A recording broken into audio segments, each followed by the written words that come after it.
ทีมงานโฆษณาของกองคุ้มครองป่าสงวนแห่งชาติละวิงละเวินร่วมกับทีมงานโฆษณาเมืองเซโปนลงโฆษณาเผยแพร่ข้อมูลข่าวสารเกี่ยวกับการคุ้มครองป่าสงวนแห่งชาติให้หาบ้านเป้าหมายของเมือง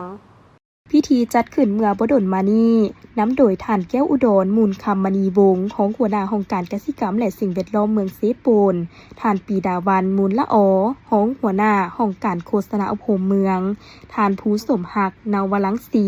ผู้รับผิดชอบเวียกงานโฆษณาและปลูกจิตสำนึกโครงการป่าสงวนแห่งชาติละวึงละเวินห้องว่าการพร้อมคณะทีมงานของโครงการมีบรรดาอำนาจการปกครองในหาบ้านและพ่อแม่ประชาชนเข้าร่วมเพื่อเป็นการเพิ่มทวีความรู้ทัศนคติการมีส่วนร่วมความเป็นเจ้าการและการปฏิบัติต่อการคุ้มครองป่าสงวนแห่งชาติละวิงละเวินโดยเฉพาะแม่นการนำใช้ทรัพยากรธรรมชาติแบบยืนยงในของเขตคุ้มครองนำใช้ของบ้านของเขาเจ้าเองสำหรับการลงมาโฆษณาเผยแพร่ในครั้งนี้แม่นนำเอาข้อมูลข่าวสารและบรรดาระเบียบกฎหมายที่เกี่ยวข้องป่าสงวนแห่งชาติละวิงละเวินปลูกจิตสำนึกให้ประชาชนได้รับรู้อย่างทั่วถึงโดยเฉพาะทางด้านนิติกรรมต่างๆเช่นการนำใช้ป่าไม้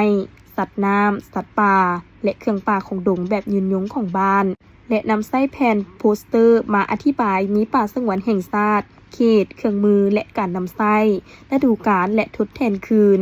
นอกนั้นยังได้เอาบรรดาระเบียบกฎหมายที่เกี่ยวข้องป่าสงวนแห่งชาติและบรรดากิจกรรมถามตอบและละครชาวบ้านเป็นภาษาเผ่าบรูให้ประชาชนได้เบิ่งได้เข้าใจอย่างลึกซึ้ง